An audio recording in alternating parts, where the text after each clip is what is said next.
Should give us a countdown. All right. We're going on. We're going live. Nick, take it away. Hey, everybody! Guess you're tuning in. It's that time. I can't believe you guys should be watching this fight right now. The Merriweather, what's his face? The Irish dude's fight right now. McGregor. That's what everyone's doing right now. Why would you be listening to us? Everyone's out having a good time. You're not. Why aren't you spending $30 on a cover charge and stare at a mega TV and spend more money? And be a fool. Be part of the masses. You don't save a fucking dime. You spend everything on IPA beers and all that other fucking bullshit you people do. Welcome to the show. Welcome, all right, everybody. So who's here? Who do we got? What's going on? All right, well, so anybody that's tuning in now, I think we got one guy. No, we got 3 people watching now. We might pick up. Cool. There you go. Thank you. Thank you, everybody. We might pick up to a dozen throughout the show. Who knows? We'll see. But so anyway, I am Sirias here. Anybody that's familiar with me and my content's usually MGTOW. We're drifting away from that stuff in a lot of these chats now. And I got my guest, goes by Nick, who is infamous for a wonderful video where he was a host of the Stefan Molyneux show. And the title, I want you guys to go look it up and watch it later. The title is, and it speaks for itself, "My girlfriend is a third world prostitute and I bought her family a cow." It's a fantastic. Yep. It's a fantastic show. Go watch that Molyneux episode. And then me trolling Molyneux. Yeah, him trolling Molyneux, it's fucking gold. It's gold. And then my other guest is I'll call you Sovereign. Is that okay? Yeah, it's good. Sure. Okay, so I'll call you Sovereign.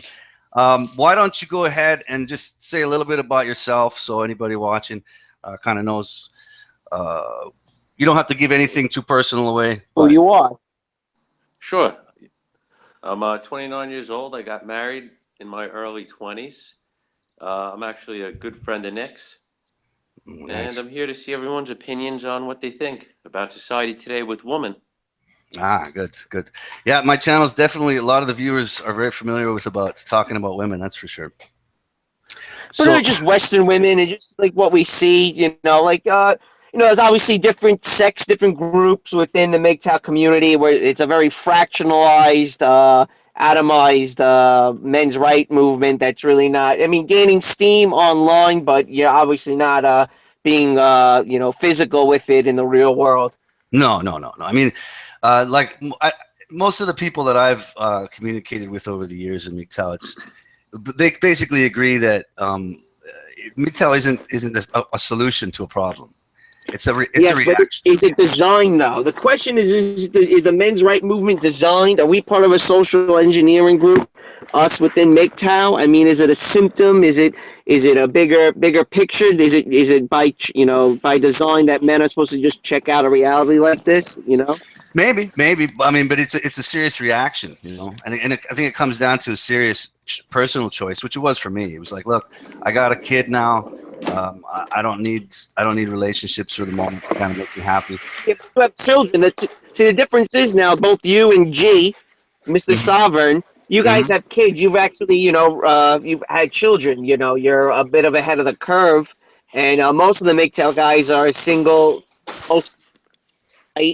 and with no kids and no, they're pretty much sexless. Yeah. You're right.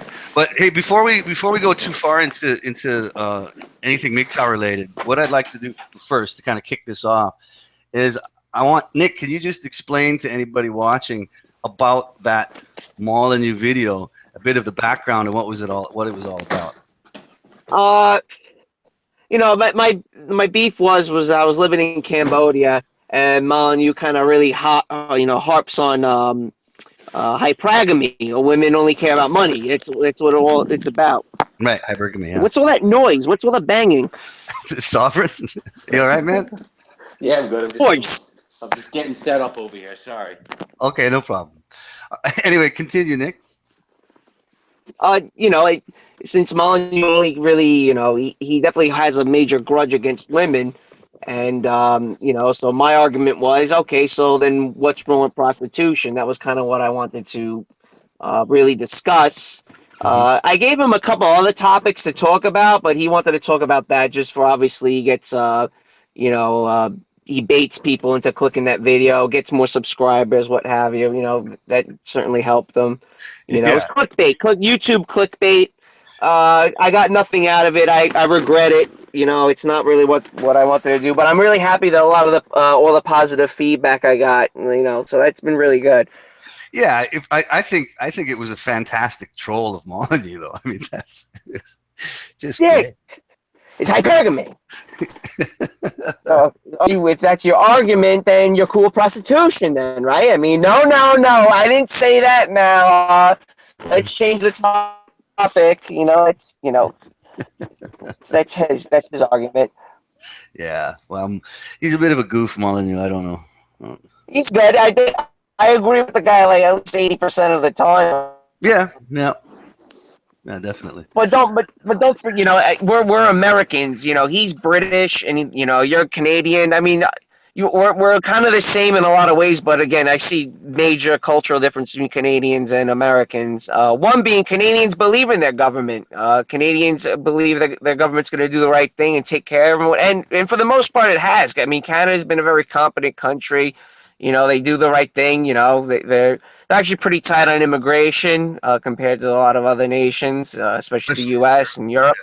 Yeah. Right, yeah, for sure. But Canada's got a pretty good system. You know, again, Canadians trust their government. Americans do not. Where Americans are much more paranoid and rigid and pragmatic in thinking. You know, Canadians free spirited and open to different ideas. Americans most certainly are not. They see some plot or some shit behind every, you know, underneath every rock. You know, it's a big cultural difference. Well, America has to uphold the image of the greatest superpower in the world, man. It's got to uphold that image. Well, who else is it going to be? Yeah, exactly. So there's a lot of. Yeah, you know what? Oh, China? Who wants to listen to China? No one listens to China. Nobody. But that's the thing is like exactly because it has to uphold that image. It's got that affects a lot of its personality. I think definitely. Hey, wait a second. Let's stop a second. Truth Messenger, are you in? Can you hear me? Hello. I guess not. Anyway, so everyone's out watching the Merriweather and what's it, McGregor? What's his name? McGregor, yeah. So I really wanted to, you know, part of me wants to see it. I mean, I definitely want to see, you know, the fight and everything, but every place is jam packed. Every place is price gouging everything. So where's the fun in going out and doing that? Yeah. I'm interested to see the fight too, just because of all of the baiting hype that's been going on. But I have a kid, right? So I can't go to a bar, and I don't have a TV, so it's like fuck it. It'll be on the internet soon. Yeah, exactly. I mean the whole. But huh? Go ahead. Win. Who do you want to see win? Oh, who do I want to see win? Sorry, you were cutting out there. I want to see McGregor win. Because, really? Well, that's because it would be such a blow to the ego of boxing, man.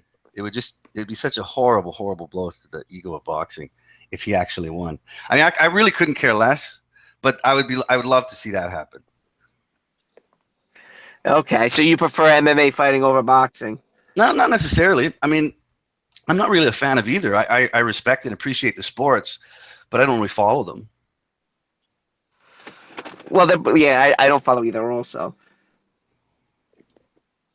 I view boxing as more of an art than MMA. Yeah, definitely. And I think this whole fight might just be a way to boost boxing's ego, man. I don't know. It's a really interesting. Well, boxing's been dead since what's his name? Who is Tyson's Tyson. No. Tyson's manager, Don King. King ruined the sport of boxing. He was pretty bad, and he's never been able to really rebound since that. Since Don King, that whole episode with him and everything. So, yeah, Sovereign. What do you think of that whole fight that we're missing right now? I honestly think it'll be a disgrace if Mayweather loses. The guy's challenging him at what he's best at, and he should win. If he doesn't win, it just makes it look like people that are doing Muay Thai and Jiu-Jitsu are going to be able to kick the shit out of everybody, which I just don't agree with that. I think if you're a professional with your hands punching, Mhm. you should be able to knock this guy out pretty quick. Yeah, You know, that's he doesn't. You know, a lot of MMA fighters, they like to drop to the ground right away, wrestle, tire you out with jujitsu. Because I've done all this stuff. Mhm. So if a guy to talk the way he's talking, and then he wants to use lighter gloves, and you know, I think he's just a showboater. It's really a lot of, you know, it's just really a lot of it's based on money and just making money and entertainment. But in the end, I think he's going to get his ass kicked, to be honest, and I hope he does. McGregor, you mean, will get his ass kicked? Yeah. I hope he gets his ass kicked. I mean, he's also fighting a guy that's what, 15, 20 years older than him. Yeah. You know what I'm saying? I mean, right there. I mean, the speed difference in someone that's 45 versus someone that's like 30, it's not even comparable. That's not even fair right there. But if this guy kicks his ass with boxing, it goes to prove a point. If you focus in one area and specialize specifically on that form of fighting, it doesn't matter if you're well-rounded. You know, it's like a jack of all trades. You're not really good at anything. But when you focus on one area, you become a professional in that area and become unbeatable and the best. Yeah. So I'm expecting a big win in boxing tonight. Okay, cool, man. I mean, I'm just gonna have to wait. I guess the rest of us are just gonna have to wait for the results, right? Because yeah, I think so. We're not there. But hey, look, Nick, I have a question. There's a question here from Sleeping Elephant, one of the viewers. He says, "How big was the cow you bought?"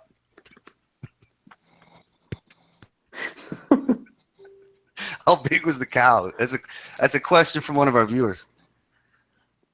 Nick, you there, buddy? Hello? Yeah, hang on one second. I'm getting a new connection. Okay, sorry, man. Hey, Messenger, are you gonna come in or what? Guess not. It's not. Just gonna watch. So now, how old are you? I forget. You're in your 40s, are you not? 43.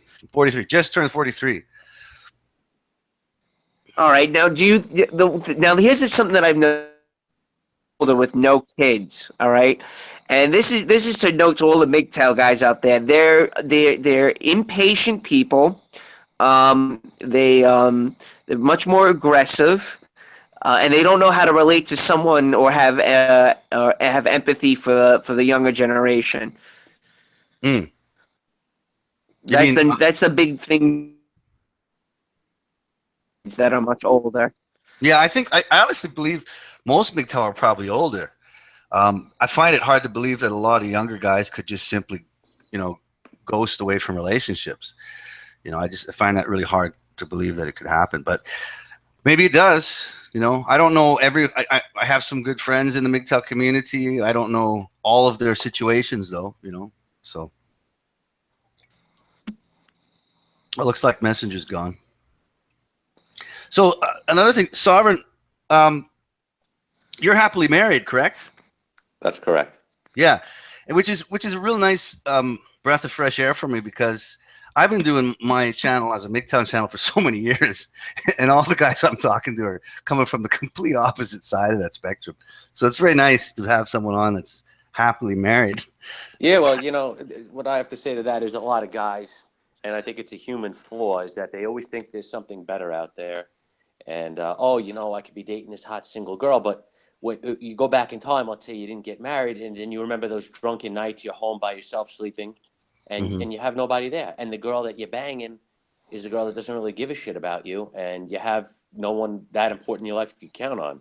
Yeah. And that's what you're looking for when you're meeting these girls in the bars, banging them. You're actually looking for the exact opposite of what you have when you're unhappy, saying, I wish I wasn't married. So I think a lot of time, men sometimes they just want what they don't have. It's a human, it's human instinct to really have that. Yeah, more.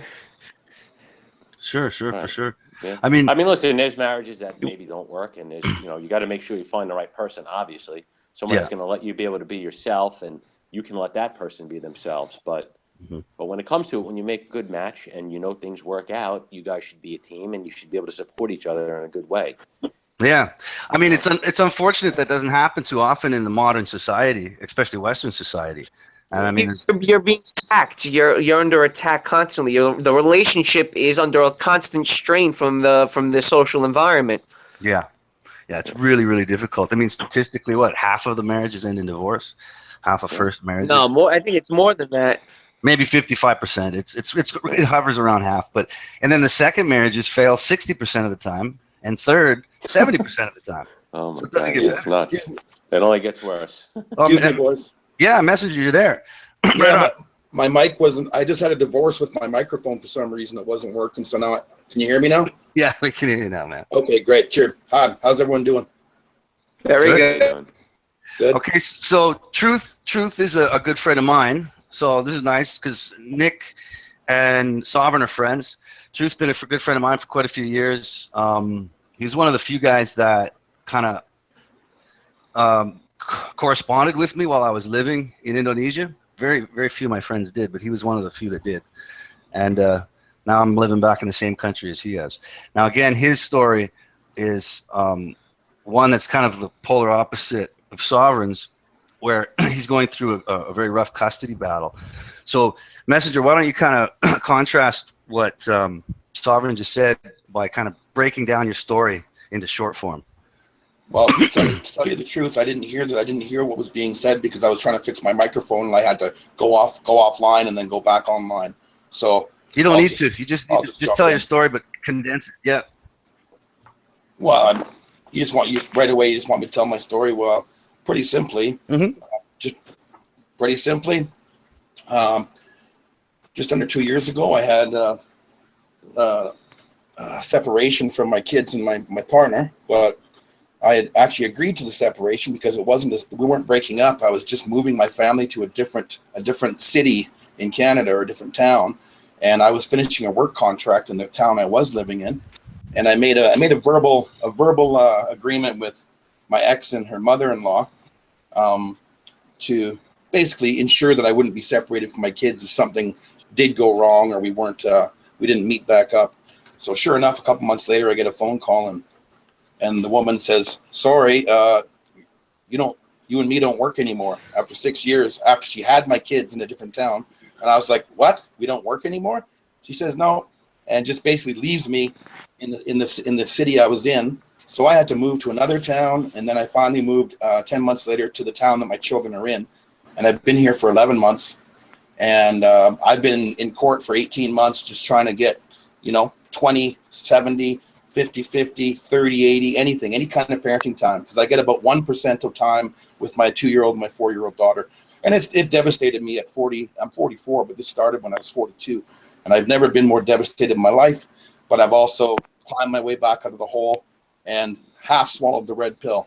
So, that's my story as far as that goes. Lots of money. Sorry? No, just lots of money spent, lots of wasted emotions and shit. And now I'm like, I'm pretty much available to, totally find my own way because that's the last time I feel like I deserve to be hurt because I feel like I'm a gentleman and a scholar. Good evening, folks. Yeah. Yeah. I mean, again, in contrast to what Sovereign's saying, and we were just speaking about, before I had you tell that story, about how about 50% of marriages or more likely fail. So it's a real crapshoot. And for people like Messenger and I, we're a little bit older. When you go through that sort of you try, and then you just get fucked. And you reach a certain age where it's like, I don't really want to date anymore.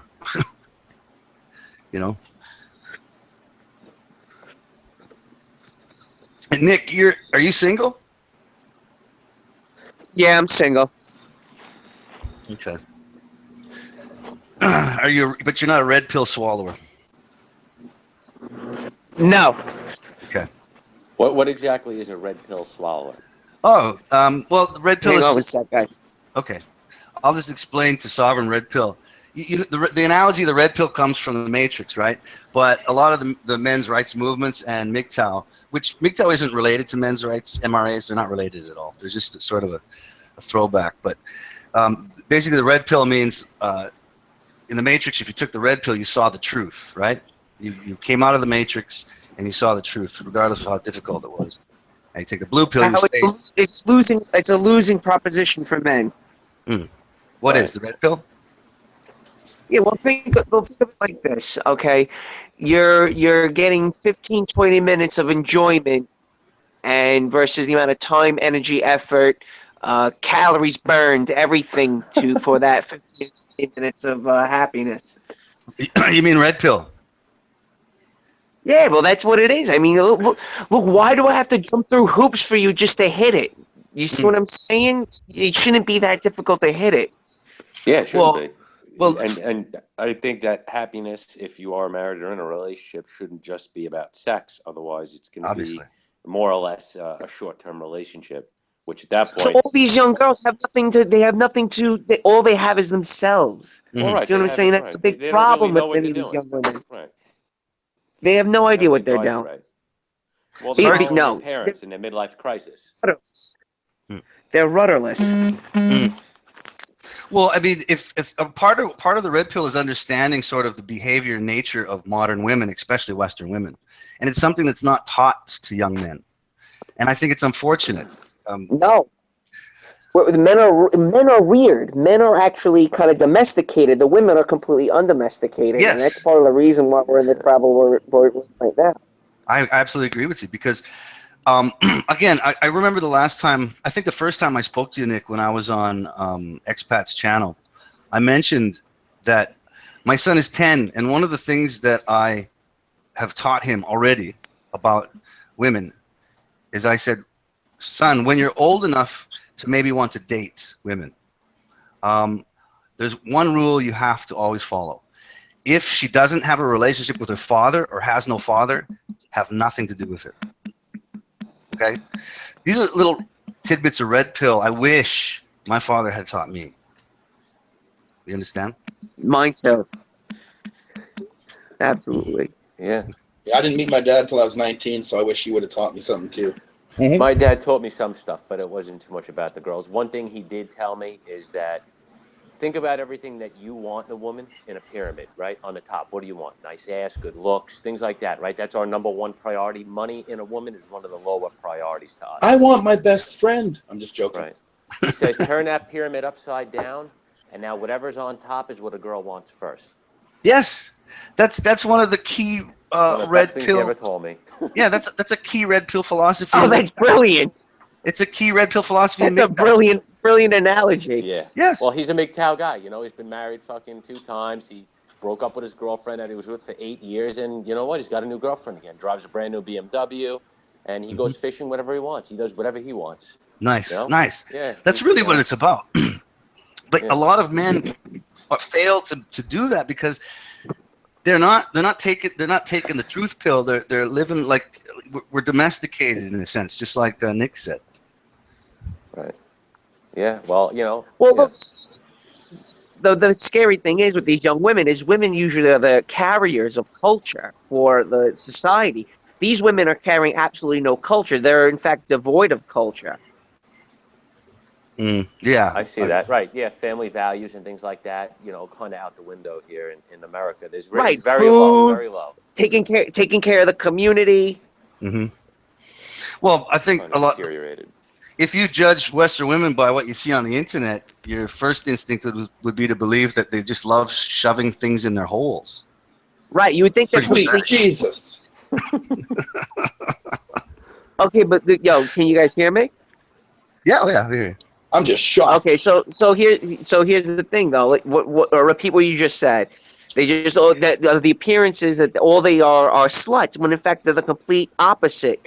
They're not sluts at all. They don't fuck anything or do anything. I think that they give that appeal because they're trying to be honey to the beef eater. To be honest, I think that they're desperate and they're marketing themselves. What's the best way to market? Let's, get a short skirt. Of course. Let's show our tits a little bit. We're going to get more attention. We're going to have a larger selection of guys to choose from because right now the competition might be harder for girls to get with a guy. There's not as many successful men maybe as there were 10 or 20 years ago. So natural, selection through society is through competition. So obviously the guy that has a good job is, alpha male. Yep. Good money. And you got 20 girls and they're all pretty, but they want to get this guy's attention really quick. So what's the best way to do it? Look as hot as possible in the first 5 seconds you look at me. Yeah. How do you do that? Wear very little clothes. Yeah. Make sure you're wearing makeup and have your hair done perfect all the time. Exactly. Because the guys are not going to choose them as being their queen bee. As say, if they're not going to be modest or whatever, that's not going to be the one that he's going to settle down with. May not be. And but, I learned that in Cambodia with my girlfriend. Is like all these, it was reversed in Cambodia where I was the kingpin king guy, and I had about not 20, but at least 10 to 15 women I can choose from, and it became a hierarchy where they all compete for each other, and they're fully aware of each other, including my girlfriend is fully aware of all these other women. And sorry, Nick, you cut out there. I think Nick's cut out. He's mute. He looks like he's muted. I haven't muted him. No, his own mic. I don't know. It just says mute.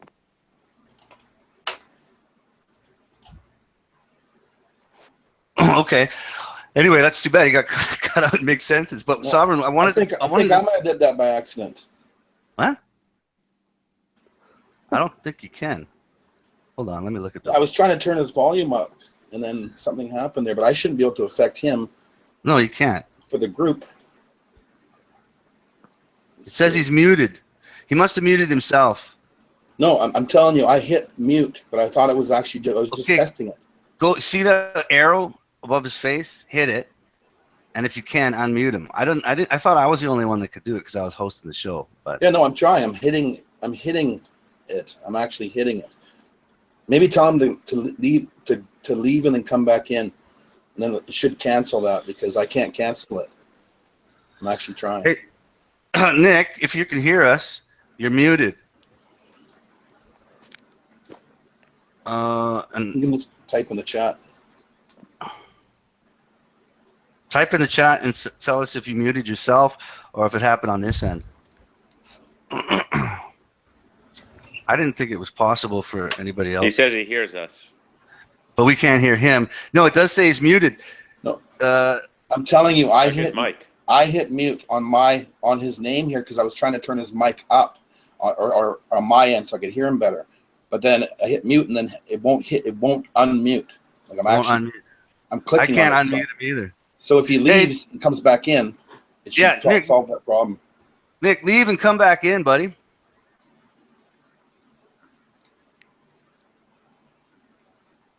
All right. Try and leave and come back in if you can hear me. Yeah. I'll even send an invite to you one more time just in case. Yeah, no, that was totally my fault. I take the man pill and admit that. I couldn't unmute him. Okay. But hey, while we're waiting for Nick to come back, Sovereign, that pyramid kind of idea that your father told you. Yeah. That's what we call in MGTOW circles sexual marketplace value. Can you hear me now? Yeah. Yes. Yeah. There you are. Man, you're back. I don't know what happened. You got muted. So where was I? I was saying that I was Go ahead. being the king, being higher up on the hierarchy, being that alpha male. What that was like, it was great. It was absolutely fantastic. But in order to keep the one you like the most, to keep the one you like the most. Wait, let me turn that off. To keep the one you like the most, you'd have to make sure she's a little bit older. She's not as pretty, but she had all the characteristics you like like a lot. And you'd have younger girls keep trying to dethrone her. Well, again, that's kind of how it works. That was what I was saying to Sovereign before. Is his father's idea of that pyramid flipped upside down, and kind of relating to what you talked to also, Nick, is what we call in the MGTOW circles sexual marketplace value, which is what how men value the sexual marketplace for women and vice versa. And it is almost an upside down. It's almost a flip, because the number one thing that men look for in women instinctively is youth and beauty, because it represents fertility. Instinctually, it represents fertility. Personality is at the bottom of the list, and money doesn't even exist on that list. Right. However, the number one sexual marketplace value for men in just about everywhere in the world, I don't see it change much anywhere I've been, is money. Resources, basically resources. Resources represented by. Oh yeah, whoever has the most toys is the winner. Yeah, absolutely. Well, some men have taken. Sorry, some men have actually not saying I do this all the time or have done it, but capable of, without having all the toys, walking into a woman's life, and I'm not trying to steal a woman from another man ever. I'm not that guy.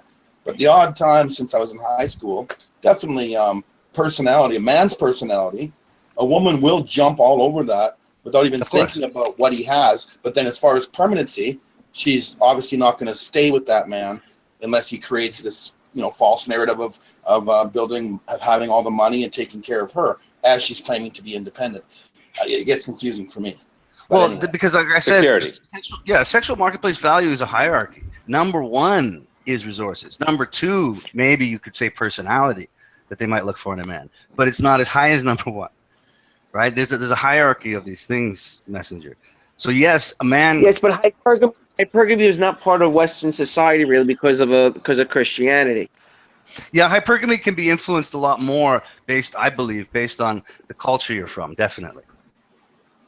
I mean, that's what we're turning into. We're actually regressing. We're going backwards into time, not forwards. Oh yeah, maybe. You could be right. Well, no, it's a fact. Think about it.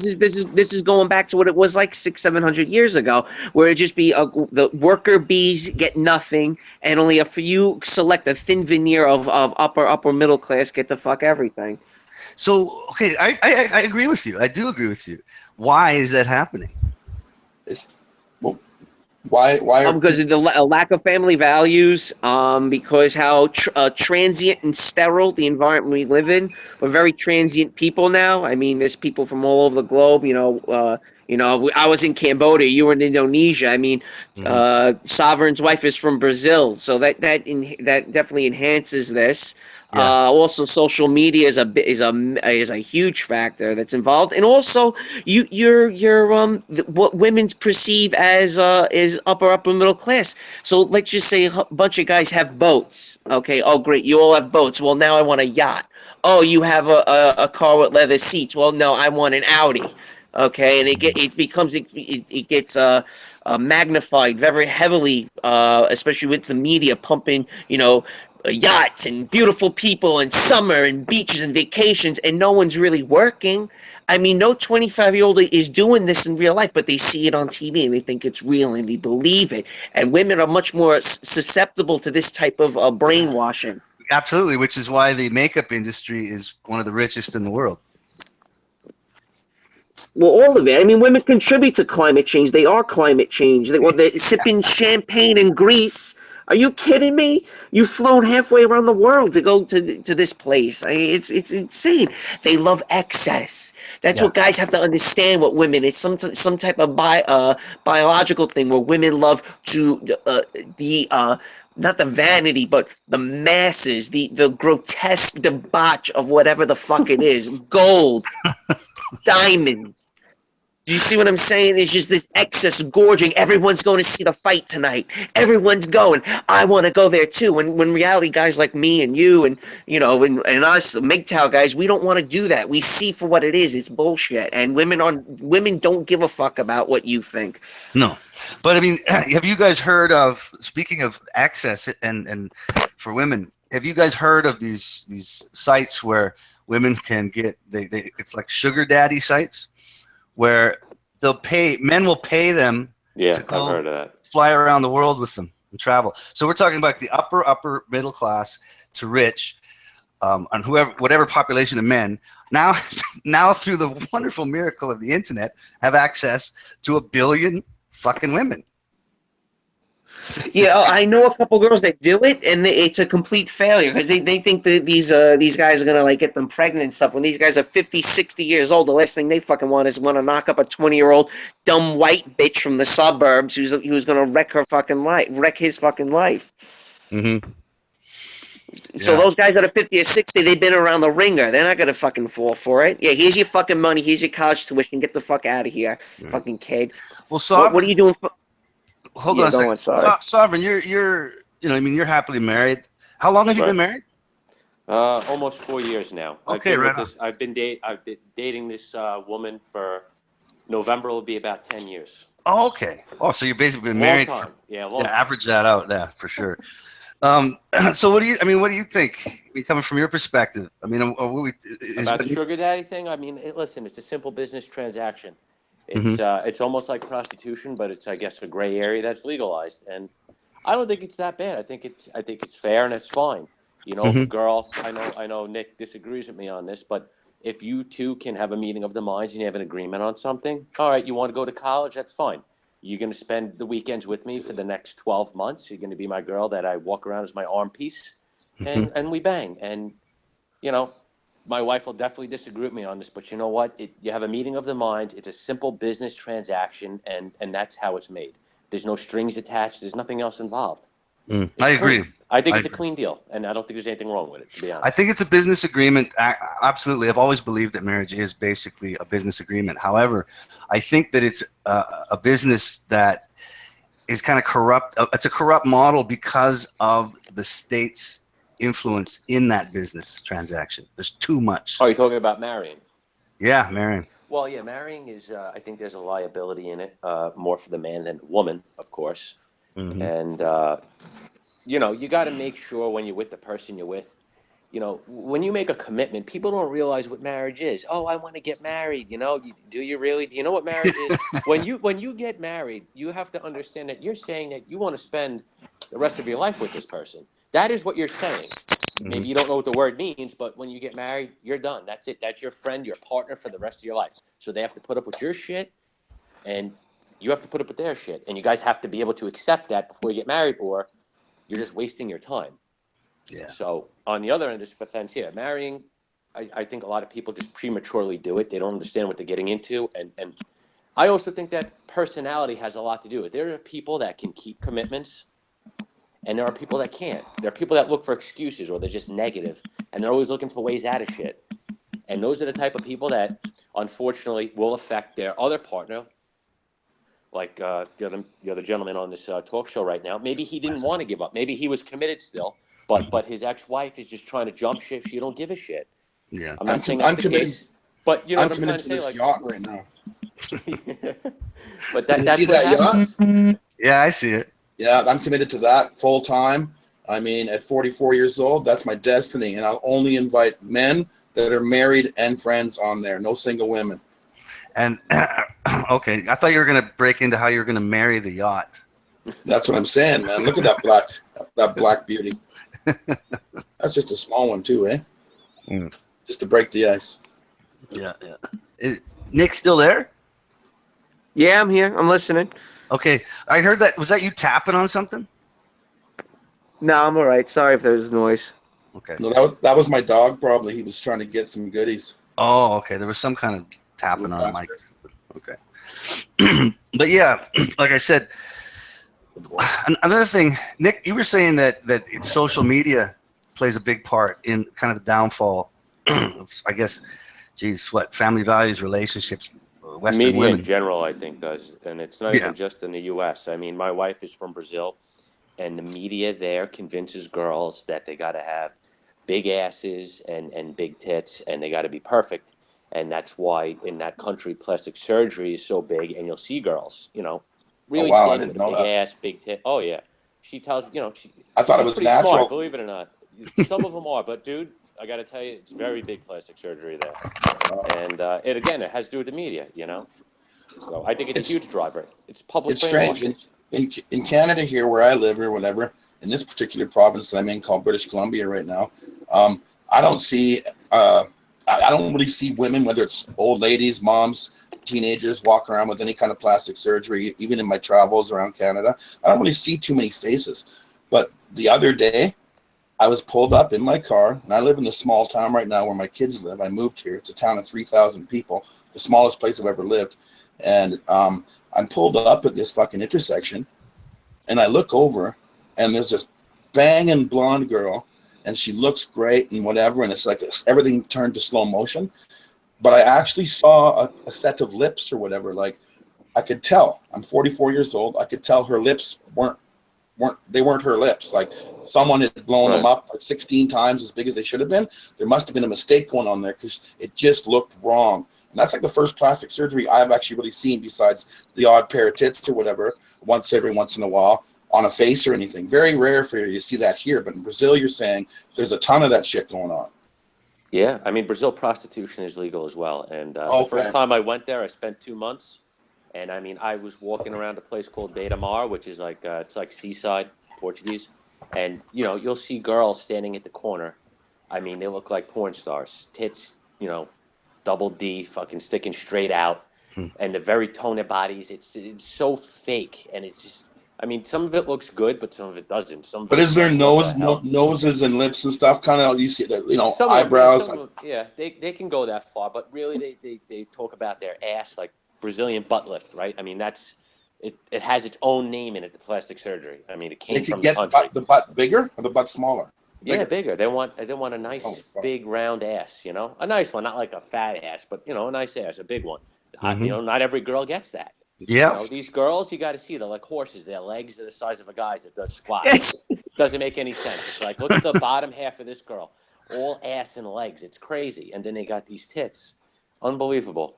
But it's not every girl there. It'd be it's stereotypical, but there's a lot. So how of are they getting the legs and stuff bigger? Like, is it just like injections, or what are they doing to make? Believe it or not, girls take steroids. A lot of girls there do take Shit. steroids. That's They're right. Okay. They do. I mean, I went to Rio de Janeiro one time. I watched this girl with legs twice the size as mine, and so I've been lifting weights for like 10 years. I'm not a bodybuilder. I don't take any drugs, but I'm pretty big. And this girl's legs are like twice the size of mine, shredded up like crazy, and all she's doing is running on the beach, like with someone holding a rope, like a bungee cord on her back, and like trying to hold her back. And she's just like an animal pulling up the beach, running. I'm like, this lady's crazy, Like, you don't see shit like that regularly. You don't want to fight Amazonia, it's apocalypto action. Yeah. Okay. That'll be a good line from. I haven't dated since my separation, so almost 2 years. I'm just like, I'm not going to do that. So, but that'll be my good first line for when I actually meet somebody. Maybe I'll just be like, regardless if she's just a skinny little waif, which I'm used to, I'll just be like, so are you on steroids? I've never asked a woman that in my life. That's funny though. Like, I think I will this next time just to see how it breaks the ice there. It's the total opposite in America. They're fat slobs, man. These women are huge. There's got to be some Pam Andersons walking around still. She's natural, but she was from Canada. She was Canadian. Most women I see are busted in the States. Good portion of them, man. If they're over 22, 23, yeah. Mm-hmm. After 25, they hit the wall in America at 25. Okay, but Lamprey, you live in a giant megatropolis city, do you not? Yeah, I mean, I'm in New York. I mean, yeah, for sure. I've never visited there, so I talk to my friends, like my hillbilly redneck friends about it. We talk about like, man, we should just go to New York. We should go to Atlanta or go somewhere. No, God, no, it's not where you go. Please don't do that. Dear God, you guys are nuts. Go to Vegas. No, not go to Vegas. Yeah, if anything in the States, go to Vegas. Not move there. I just mean, as far as in Canada, like the whole country doesn't have as many people as half these giant megatropolis cities in the States. So we're not used to standing in a small space and feeling the impact of like 50 million or 25 million fucking souls sitting around us. We're not used to that. I've never felt it. So that's why you're not missing much. It's a very cold, it's a very devoid, very cold, crass, narcissistic. I do not like New York City at all. I was talking about the women. You were saying the percentage of women in the States and all that, and I'm like, in New York, there's gotta be, if there's like however many millions of people, you walk out there and you have a cigarette on the fucking street. Oh yeah, of course. I mean, there's hot chicks, but it's me and Sovereign were driving around today before having dinner with a conversation. Where are all these hot chicks? Where are they? And they're just sitting home eating, most of them. They're the ones in the music videos. It's the truth. Yeah. And then they get all dolled up, and then they go out to the bar. Okay, they look good. They take their Instagram photos. Look where I am, and then they go home and repeat. That's it. Hey Nick, can I just interrupt for a second? My kid needs something. Can you take over the show for like 3-5 minutes? Yeah, whatever. It's fine. We'll keep going. Thanks, man. So that's what. Yeah, this is what's happening, man. Most of these women, these girls that are 24, 25, they're going to school, they're working, they spend most of their time on Facebook and Instagram, and they're not actually meeting anybody, and it's hampering themselves. They're wasting their best years when they should try to find somebody that'll look after them and treat them well. They're just blowing it all on partying and fucking pictures. They're not really. I really don't think they're having sex. Otherwise, there'd be more births. Okay, let's just switch over from the women just for a second. Where you're currently living in the New York area there, and we're talking about the women percentage and stuff. And there's some good-looking women, but there's a lot of fucking trolls as well. So, What about the men? Like, are the men a large percentage of men just walking around unkept, unnurtured, lost, or are they taking care of themselves? Yeah, most of them are, for sure. Absolutely. I would definitely say that. They're drugs, strung out on opiates, and fucking smoking weed, and, fucking mangy looking. Yeah, a lot of them are. See, I don't see that because I'm in Canada. I gotta look good. Yeah. I care about my fucking image. I mean, I'm a New Yorker. You don't fuck around. You gotta look. When you dress up, you gotta look at your top game in New York, or else people are gonna be laughing at you. Or if you're even dressed down a little bit, they think you're a street guy or something. You know what I mean? You're a bum loser. Yeah, right. Yeah. Very, very judgmental by the cover is really what happens here. What about pets? What about pets in the cities there? Like, Sovereign, where are you living? You're living in New York, obviously, if you just had lunch with your buddy. Yes, I am. Okay, is there like the people, can you just walk your pets anywhere you want and shit, like dogs and shit like that? Or is there special you can. I think there's a big animal craze. I mean, I've had a pet my whole life, but personally, I don't think I'm going to have a dog or a cat or nothing like that. I just don't think I really want to take up my personal time with a pet, and I have other things I'd like to do. And have most people don't live with their own property. Like, not everyone's can obviously afford to have property for pets and stuff. But in the cities, the people still have pets everywhere. There's fucking dogs everywhere. They do. You could go into a 50-story, apartment building where people, rent, and in that little 900 square foot apartment they're living in, they have 2 little dogs.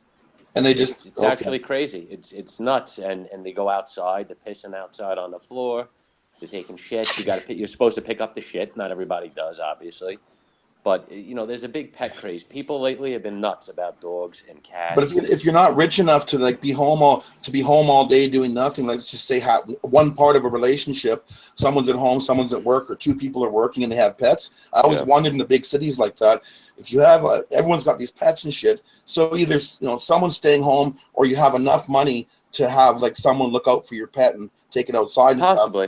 Stuff, and if you don't have a yard space or whatever, which is obviously I think a pet's more of a companion to fill a void in your life or in your time. I don't. No, I think I view animals as the fucking devil. People having dogs is the devil. Look at my picture in this chat. That's the alpha dog right there. That's what I do. I've been a dog person since I was 5 years old. No problem. Some pets, I don't like lizards or birds. No, thank you. Cats are kind of strange too, but lizards, birds. Like little dinosaurs. Like, I had a friend one time before I graduated high school. I always had dog, but this guy went to his house after school almost every fucking day, and I had to get used to lizards because he had at that time I thought it was a miniature Tyrannosaurus because I don't like lizards, right?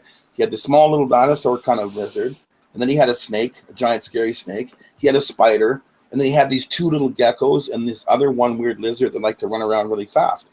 And I was like scared as fuck, but I like to be friends with this guy. And I've, since I ended my friendship with that guy like 15 years ago, I don't see anyone with lizards. Do people have lizards in New York? So, hey guys, I'm back. Like, what happened to the steroid taking women in Brazil? Well, just talking about pets. Just talking about pets for a second, man. You gotta give the pets some respect. In New York, there's all sorts of pets. I had a friend that had snakes. He had geckos. He had bearded dragons. I mean, anything in New York, it's like anything goes. If you think about it, it's probably here. Yeah, New York. Yeah. There's a lot of people here, man. What's the population there now? I don't even know, man. I don't know. We used to be the 3rd most populous state. We've gone down. Sorry? Yeah, we're losing. Everyone's moving to Florida. That's right. Florida's really the 3rd most populous state. Not to be retired, but about 5 or 10 years ago. Yeah. New York's insane, and some people have to. New York is the wealth gap is getting huge. It's looking more like California with the wealth gap. It's not good. It's not a good place if you're looking to make Communist money. California. Well, yeah. Well, here up in Canada, it's a lot more rural. Say where you are now, though. You're in Alberta, and I'm in BC. Mm-hmm. Canada is small compared to the place where these guys live, and LA and whatever. Like, it's crazy. Yeah. What's the healthcare like in Canada? I'm curious to know. Do you guys have to wait to see your doctor? Do No. your doctors spend time with you when you you know, when you want to talk to him about your illness? Does he just rush you out of the office? How does that Well, all work? I just got back, right? I just got back from Indonesia. I can tell you. Oh, hold on a second. So basically, I'm still trying to get a family doctor, right? And I've been waiting to get a family doctor because in order to see like a specialist, you have to go through a family doctor. You get a clinic. referral from your primary Yeah, doctor. I get a right? referral. Yeah. So I don't even have a family doctor.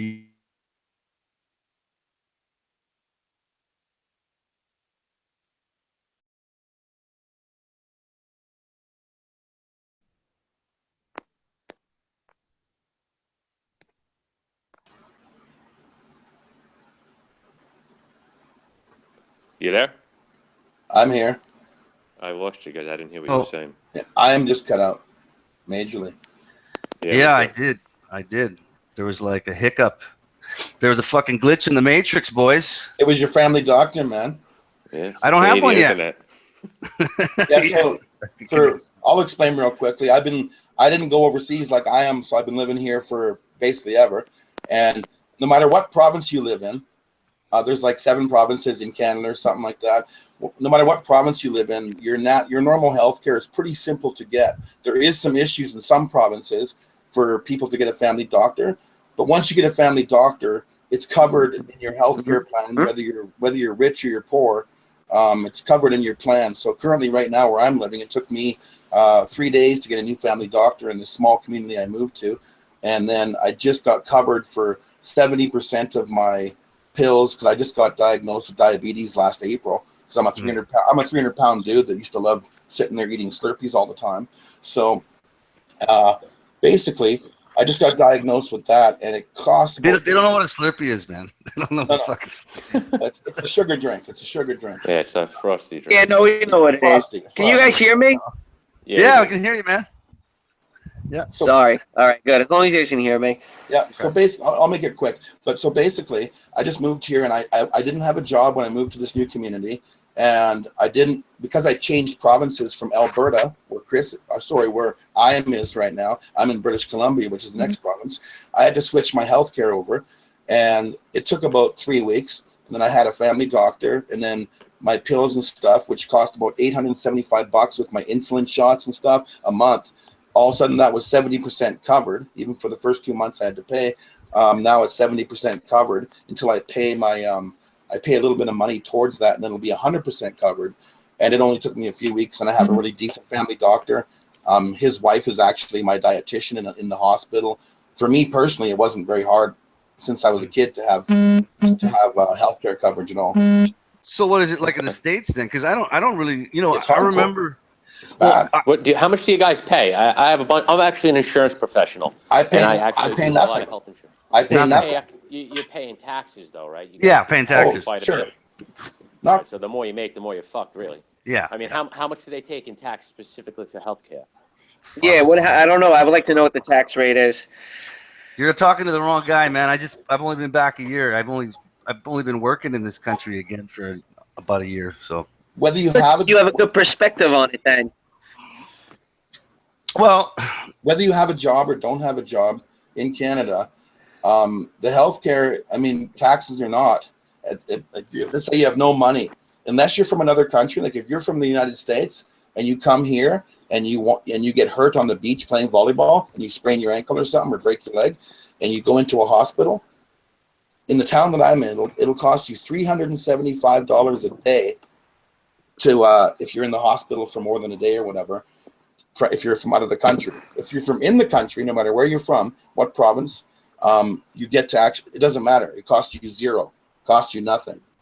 Yeah, I'm not sure what the tax, like how much tax they're taking. Like me coming back here, I'm maybe 5%, 10%, not 5%, Wow. maybe of whatever And wage, whatever your wage is. But it's not a force. 70% of everything. It's not. Well, right now I'm getting covered 70%, and that was without having a job. And now that I'm working, I'm still covered, but I have to pay a deductible. And once I finish paying off my, it's $280 on my deductible on my health plan. Then because I have diabetes now, that's everything. I get 100% coverage for my doctor's visits and all my pills and everything. Wow, so that's actually pretty nice. Who it's not a sets bad up with system. this stuff though? The state? The government? Federal How do you government. get the plans? Who's helping Federal you get the government, plans? but federal government does, but it has. I know that each province takes care of it. So if you're living in Ontario or you're living in Manitoba, There's different rates per province. Because of the availability of doctors and everything else, and nurses and whatever. Same as the court system. Like there's, if there's enough judges or there's enough bailiffs to be there, depending on what's going on. Right. But the healthcare system is pretty much one of the sweetest. Like you can be a street person on the street, being a bum with nothing, and you're always getting AIDS and stuff, and you're getting sick all the time. You get to go to the doctor for free. Quality, see, that's the issue. Yeah. I don't understand what the quality is What like if to the you need a U.S. surgery? The quality is good. Like the quality is beautiful. Like you don't get treated like dirt from your doctors and stuff. They treat you with respect, and you get taken care of, and they find out what's wrong with you, and they help you. And the government always pays? Like, let's say you have a problem with your knee, a little cartilage, a little floating debris in your knee, and it clicks and it hurts, and you want to have a surgery to have it cleaned out. You're 40 years old. Yeah. I mean, do they deny these claims and tell them, you'll get that fixed. No, they don't deny those claims because if you're working, especially, they want to keep you in the workforce. But if you're not working, if you're not working and you're only 40 years old, they want to get you in the workforce.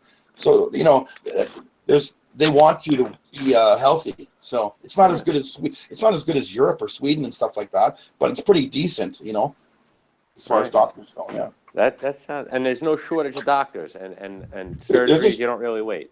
There's a shortage of family doctors in a lot of small towns that after Walmart came in and took over a lot of the small communities in Canada, in the different provinces, a lot of businesses shut down and a lot of people move away because the jobs are being taken away. But other than that, in the big cities and stuff, there's no shortage of doctors or anything. But in the small towns, there is. But they still take care of you. You might have to go 2 months without a family doctor, 3 months if you're trying to find one.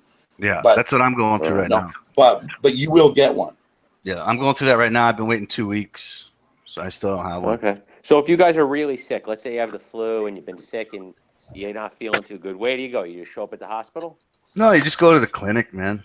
You go to your doctor. You don't have to make an appointment? Because you said you had to wait 2 weeks. If you have a family doctor, you make an appointment. If you don't, like me, I just go to a walk-in clinic, and those are a bit of a nightmare because you might have to wait a while. People just walking into the clinic, they're not made appointments, right? Right. But if you have a family doctor, it's easy. You just call your family doctor. I'd like to come in. Okay, come in tomorrow at 3 and done.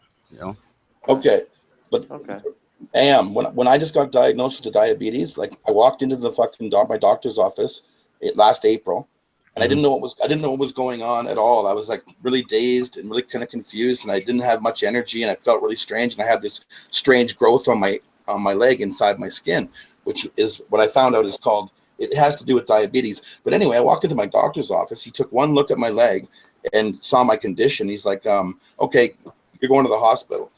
And this is before I had my health coverage when I moved to this new town. So I went to the hospital. Huh? Yeah, I went to the hospital without any health coverage or anything. Really, like I didn't have my 70% or anything at that point. And the hospital looked at me. I spent 3 hours there. They did a bunch of shots and they diagnosed me. Then they sent me to Calgary, 4 hours away, in an ambulance right away because I was going into what they called a diabetic coma. So they drove me 4 hours and then I went to this major hospital in Calgary, Alberta. It's a different city in a different province, and spent 7 days there, fully taken care of, and they saved my life basically. But so wait a second. As a contrast, do you think talking to Sovereign and Nick there, from his story, what you gathered from his story, do you think if that happened in America? Well, hold on. If you think that, hold on. Go ahead. If you think that happened in America, would he be dead? I don't think so. I'm actually wondering why it took 4 hours to get to the hospital. Most people would die on that ride to the hospital. That's just insane. I could walk to the hospital if I wanted to 2 different hospitals on my island. Hold on, my blood sugar. That's great. My blood sugar levels were at 26 or something like that, and a normal blood sugar level is 8. But it took 4 hours because that's the distance. Yeah, you got to understand. I'm driving in Canada. The distance it took from the town I live in to this major hospital. That's the nearest major hospital. That was the nearest major hospital. Yes. That is scary. Imagine you had a stroke and you're in an ambulance for 4 hours. You'd I be know. helicopter. You're gonna die. You're not. You'd be Trust me, I helicopter. know.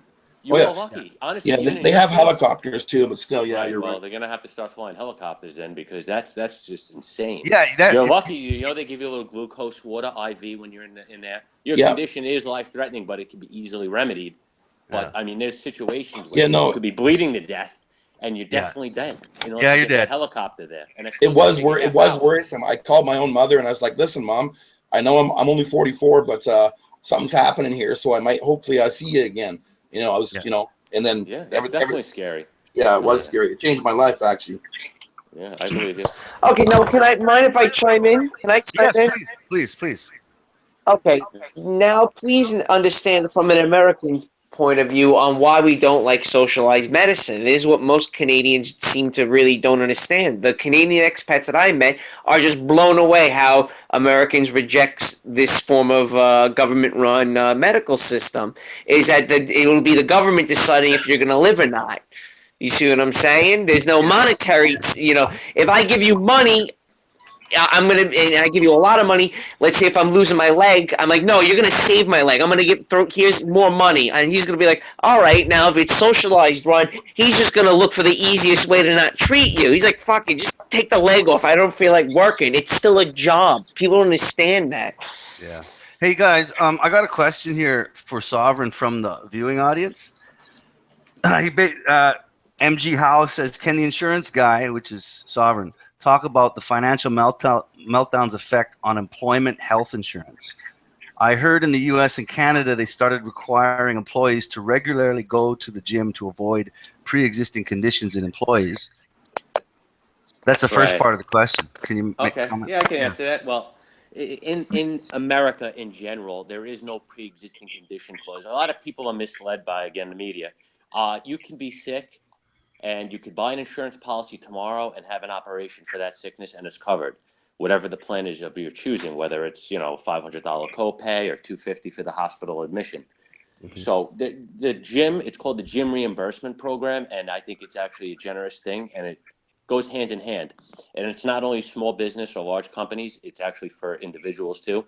The insurance carrier is your partner. So basically what they're telling you is, if you go to the gym, we're going to pay you a specific, whatever it is, $50 a month to Mhm. cover your gym membership, because they know that if you go to the gym, you're healthier, you're going to put less claims through the insurance company, and it's going to cost them less money.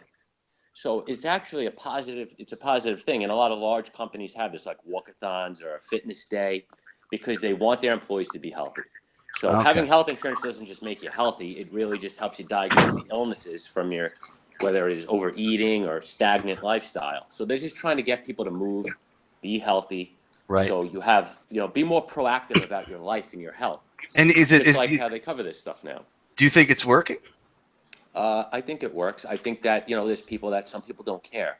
There are people that smoke cigarettes every day. They have cancer from smoking. They get over it, and they smoke again, and they don't care. They just care. There's careless people in the world. There's proactive people like myself. I'm very proactive, and there's people that don't really understand it, and they're like, oh, this makes sense, and then they get on that train and start doing it. Okay. Well, here's another part of that question, and maybe I'll go to Nick first, because this is really open to anybody. He says, plus, the aging population apparently is driving all the fitness apps. Well, you can make some good money on those. Yep, I don't see why not. Now, because basically, can we all agree that North America is becoming extinct? We're not reproducing enough to replace the current population, correct?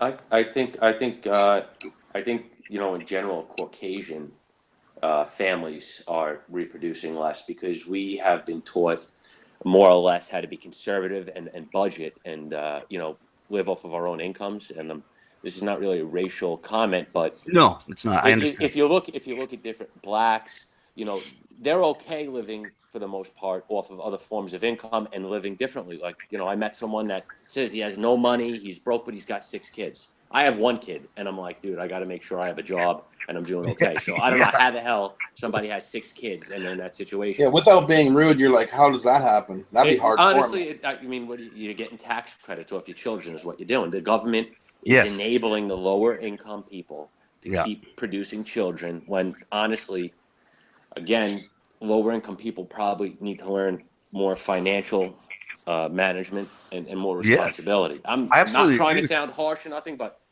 you gotta, you know, if I had 6 kids, my dad would look at me like, "What the hell are you doing? Yeah. You know, how are you gonna work and support this? Your wife can't go to work now. You got 6 kids." Yeah, but those people don't view it through a financial lens. The Hispanic population does not view it through financial, and that's what's killing you.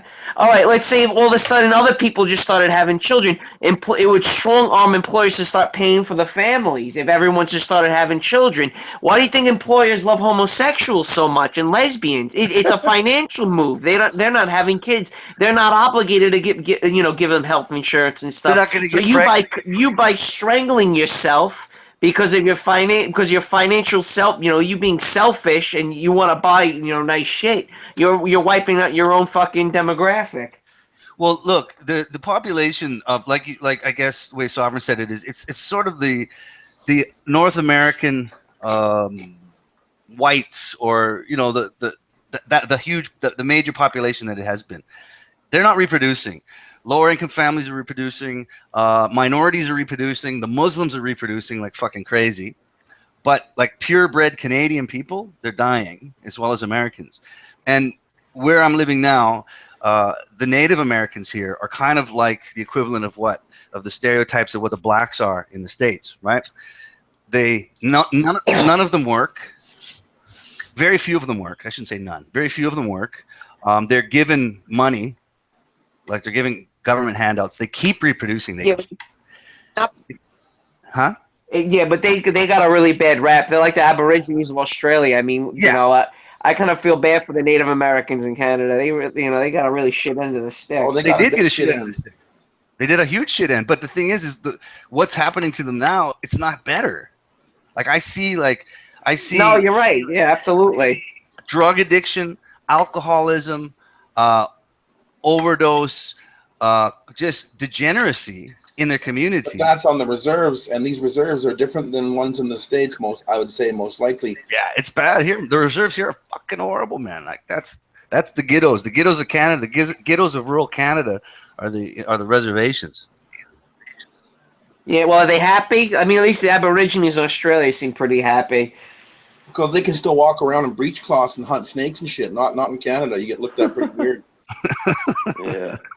They're not allowed to do that shit. See, in Australia, they let the Aborigines do all that stuff. Huh. Yeah, man, they're very peaceful. I mean, they live off the fucking land. You can't live off the land in Canada unless you fucking own the land. No, the Indians own it. Well, yeah, but I mean, they're not taking advantage of their land as much as they're starting to, like growing rural gardens and stuff like that, and taking advantage of stuff again. But well, they can hunt. They can hunt pretty much anywhere, man. They can. See, that's the thing. They also have different rights than the rest of us do. Yeah. Period. They whether they have special taxes. Like my brother married a native and had 2 boys, and divorced her because now he has 3 kids. He's been raising by himself for over 12 years. Because she just turned into a crackhead and got lost in the reserve life and stuff like that. No. But his children, my brother's children have all these special, like by having their status they get cards. money. Yeah, they get status cards. They get money. They're teenagers now, but they get money off gas, money off cigarettes. Yeah. They don't pay taxes. You don't have to pay taxes on your earnings. All this stuff, but at the same time, your education was stolen, your family name, your language was stolen, everything was stolen from you.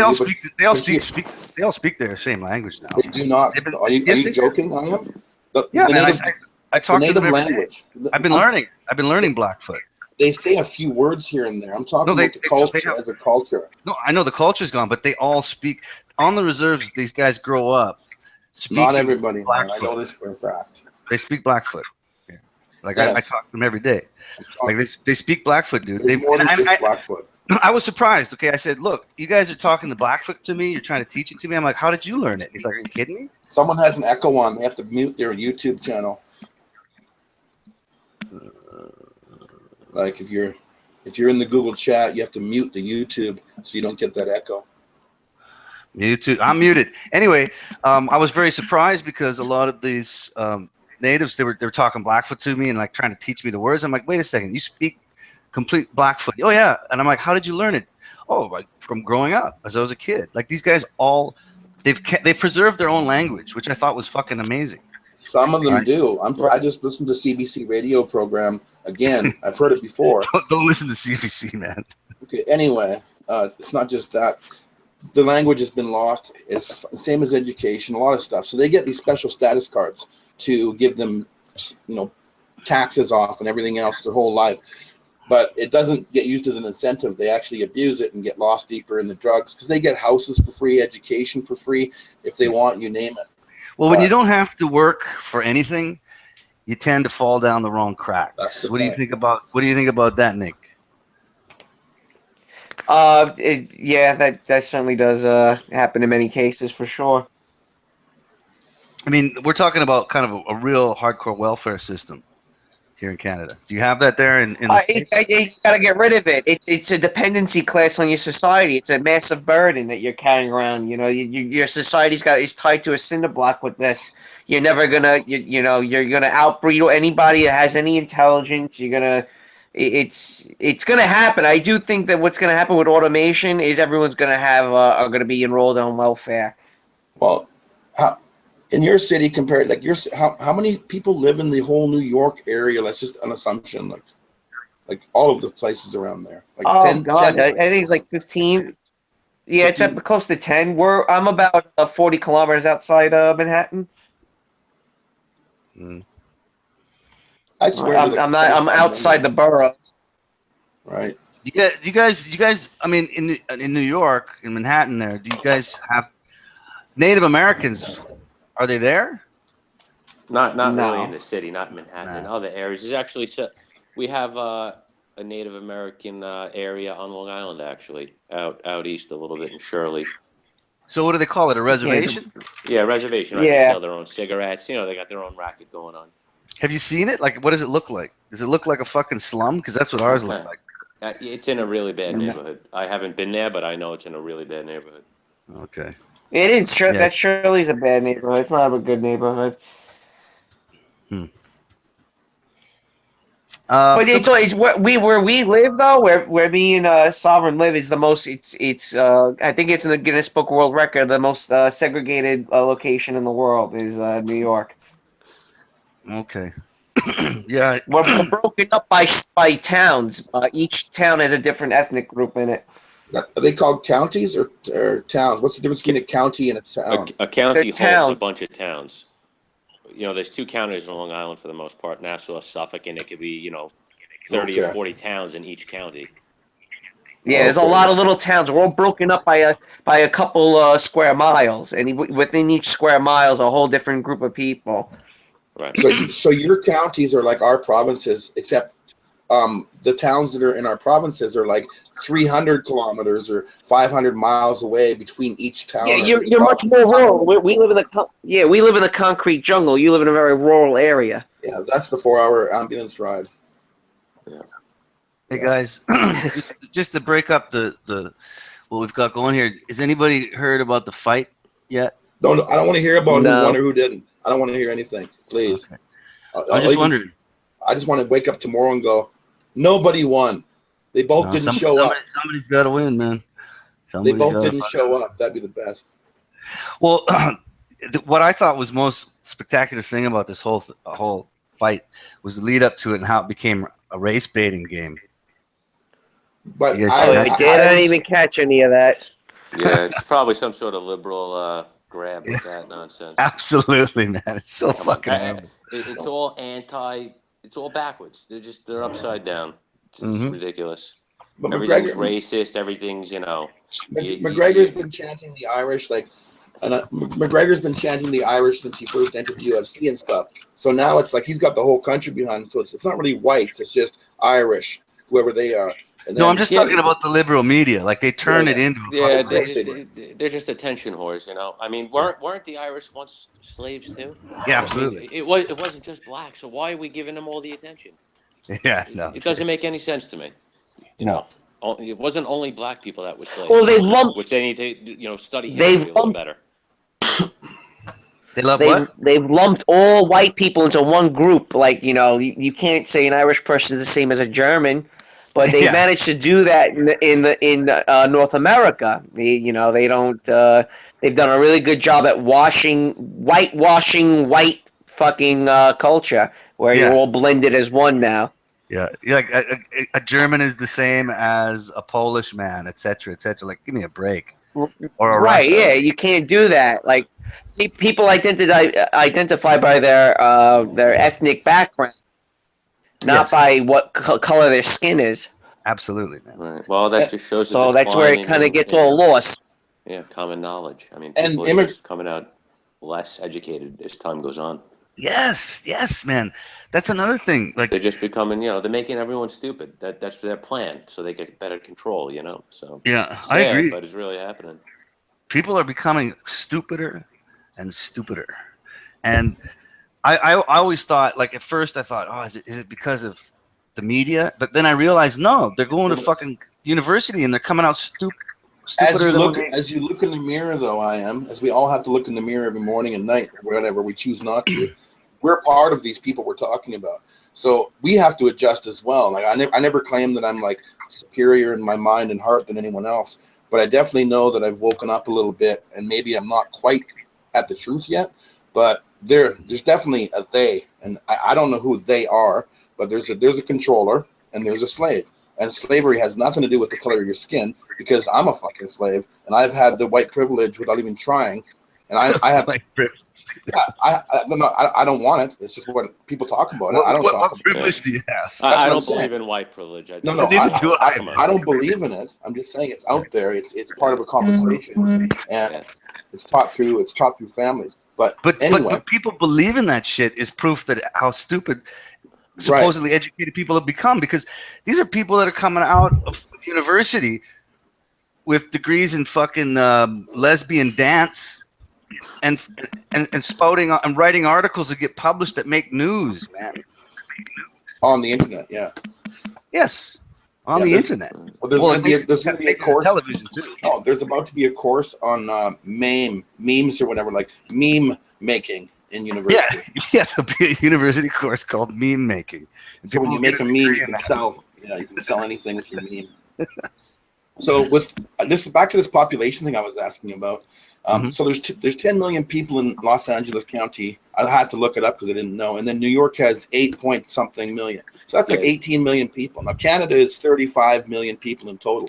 And there's so much land, but the government owns it, and we get it's crazy. I was just like, the Crown owns it. The Crown owns it. England owns our land. England. England's weird. It's weird. Crown land. It's not Canadian land, it's Crown land. That's why it's called Crown land. Fuck, man, you learn something every day. Fuck that shit. Yes. Canada's always been still under the thumb of the British. Yeah, it's strange because it's not the land of the free and the home of the brave or whatever. No, it isn't. It's not that. It's like a lot different. It's like it's home to the politically correct slave. Hello. You have to run away from but Americans are not. We're really not politically correct people. Americans. We're pretty ruthless to each other. We are. One. That's the problem. Canadians are put off in the media as a whole. Like when people come here, they think every Canadian is going to be like, "Hi, how you doing? What's your day doing, baby?" It's like, no. Some of us will like point a gun at you once in a while, and then if you're walking on our land in the back of a lake somewhere in the middle of the woods, maybe. But other than that, we're always like kind of taught to be. All my schooling was about being friendly and about trying to fucking not hurt my fellow man and not be angry. And Canadians are really Canadians are very peaceful people. What the hell is that? Turn that off. Yeah, somebody's bleeding in with some other media's coming in. Turn it off. Fuck, sorry. That was my one friend, Matt, in this community that I live in. My one friend. Well, I moved to this small community to be with my children like just a year ago now, and there's only 3,000 people here, and it's very small. So I have one friend here. His name is Matt, and he was calling me probably to talk about the fights, but I didn't edit. I stopped it. Sorry, guys. My one friend was calling. Tell him to fuck off. I did because I got four new fucking men here. Hey, what were you saying again there, Nick? I've lost my train of thought. I have no idea. That's okay. Your guys' accents are losing my train of thought too, but I haven't mentioned it yet. I can't quite do that accent yet, like without being sarcastic. Yeah, sorry there, buddy. I don't know what the hell to tell you. It's like the Rockies. It's like the Rocky thing. It's like I'm talking to two Rockies or whatever. Like Sylvester Stallone. Rocky, I thought he was. Yeah, we're gonna fucking New York. You want me to really milk it? We'll fucking milk it for you, buddy. I know. Sorry, it even sounds like Al Conflict. You know, the gangster guys. Like as a Canadian, no matter what I sound like as a Canadian, I'm like this. I just thought about it. I'm like, okay, I'm enjoying this. I'm enjoying it. These guys have nice, peaceful voices. They talk just like fucking. Oh yeah, the gangsters. The Native Americans. Yeah, it's like the movie Fargo. That's Irish. Yeah, he's going McGregor on us. He was talking McGregor. That's McGregor. Are you hoping for McGregor? Was that what that was all about? You know what? You know what it is. I don't think Canadians know how to get loud. See, in New York, we love getting loud. I just spit my beer out there. That was funny, man. Yeah, man. That's true. I bet. Well, come on, man. New Yorkers are loud because they live in New York. Shit, you got to be loud there. It's whoever's got the biggest swinging dick. That's New York. Donald Trump. Donald J. Trump's the biggest dick. That's right, Donald J. I don't even know what to say about that guy. I'm like, that's unbelievable that someone voted that thing in. Like, he's not a bad person. He's awesome. I love it. That guy has written all over him. He's not a bad person. He's just like he's fucking. I mean, he's not like any other president ever in the world in the history. Yo, you don't get any more New York than Donald Trump. He is so New York, it's out of control. So America voted in a New York financial man as president. No, but I am. And then it's Scaramucci. In Canada, we get. I am in Canada. In Canada, we only get a certain type of media. So he looks really negative in Canada. He's made out to look really negative to all the empathetic people in Canada and everything. He's made out to look like some kind of a monster. It's like, Canada, what the fuck? Canada is a liberal cuck paradise, man. No, but I'm talking to two Americans for the first time ever, like on a chat. You got to ask yourself this question, because they do the same thing in Brazil. They make him look bad. If he's this horrible guy, then how the hell did he get in office? Exactly. Right. Like, obviously, people liked him. They voted for him. Right? I am, but you know what I'm saying? Even on our Facebooks, you go on there, and there's like 90% negative shit about Trump. Because we're down here in Canada, we're too busy dealing with the trannies and the fucking gays and shit and the rainbow flags to even worry about Trump. Well, but he seems like a bad guy, even though, like, look, and that's not my opinion. That's not my opinion. I'm just telling you, you know it. We have an ex-drama teacher. I know. As a goddamn prime minister. Yes, he's dancing around holding daisies and doing yoga and shit, and everyone's voting for him because he's just this beautiful French man. It's like, what the fuck? What about the other guy you had? He was smoking crack and he had prostitutes. Oh yeah, no, that was. I loved him. He died. Oh no, that was the mayor of Toronto. He's mayor of Toronto. Yeah. He's crying. Rob Ford. Rob Ford. You know, he's not resigning from his position. He won't leave. Guys. That was Rob Ford. He was wicked. He was wicked. Hey, I wrote a hip hop song about Rob Ford and fucking his crack smoking, and I have a video up on my fucking YouTube or whatever. It's pretty funny, but anyway, that's another conversation. Rob Ford smokes crack, baby. Yeah, Rob Ford was great, man. Everyone liked him. He was a great mayor. He was a great mayor. Everyone loved him. You know what he said? You know what he said, man, and he was dead right. He's afraid of he said something about the Chinese. He said you got to stop the Chinese from coming in. I thought that was a brilliant thing. He was talking about how they'll just they breed like cockroaches or whatever. You can't let fucking Chinese people in. The Chinese have been getting in for the last 70 years, and they're also buying up all the properties and all of they even buy logs. They buy like cedar logs that get sunk underwater, and they own them in their family for decades to come. Like they buy up everything, man. Yeah, that's not good. That means they're bringing their fucking really bad fucking culture with them.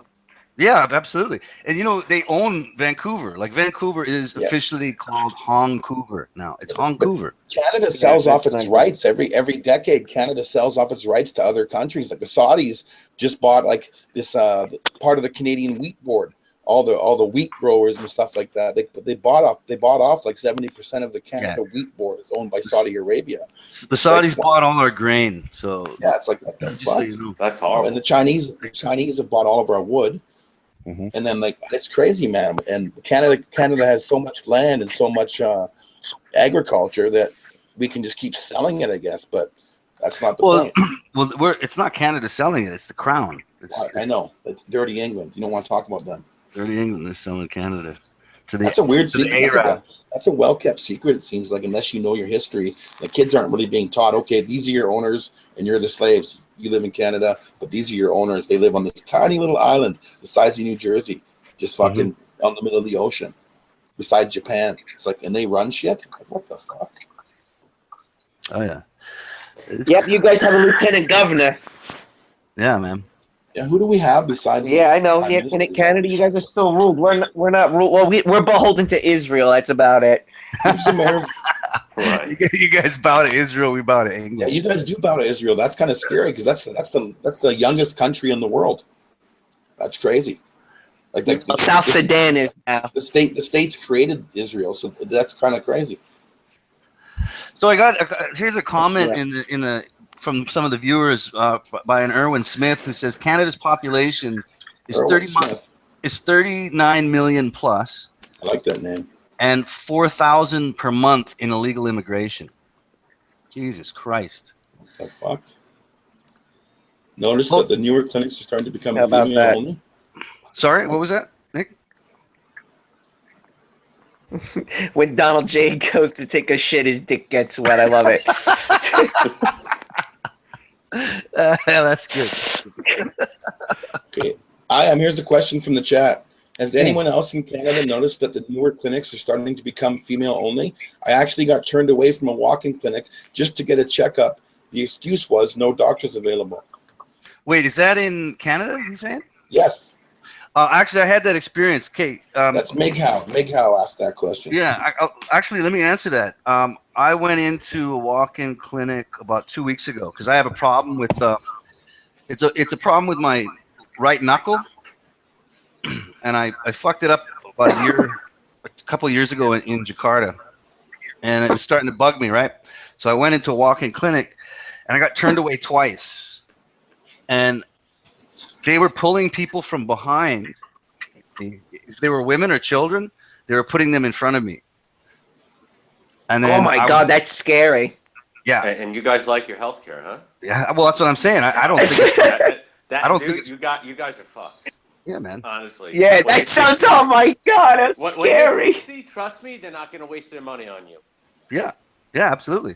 I'm a 43-year-old male. They're like, fuck, you're worthless. We want the women and children behind you. Get to the back of the line. And then they closed the door in my face because it was full. Right? Yeah, they don't want you reproducing. That's what it sounds like. Yeah, man. Fucking insane. They might get paid more. So just have faggots. That's where this goes back. Just have a homosexual babies. That's what you should have.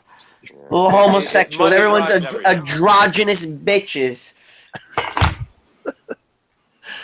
Yeah, so that, I mean, I have not been very happy with my short experience back here in Canada when it comes to clinics and healthcare. I haven't, not yet. So, again, like I said, I'm waiting for a family doctor. Maybe it'll change once I have a family doctor. I don't know. If it happens again, See, do it again till the next hangout.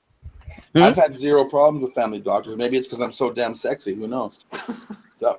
Well, I didn't have diabetes either, right? Well, yeah, but I just got diabetes 4 months ago or 5 months ago, and I've never had problems with family doctors. So maybe it's because I'm 6'4", 300 pounds, and fucking sexy as fuck. MGTOW, what's up, baby? Just was your family doctor a man? No, my family doctor in this tiny community I moved to 11 months ago now. I've lived here for almost 12.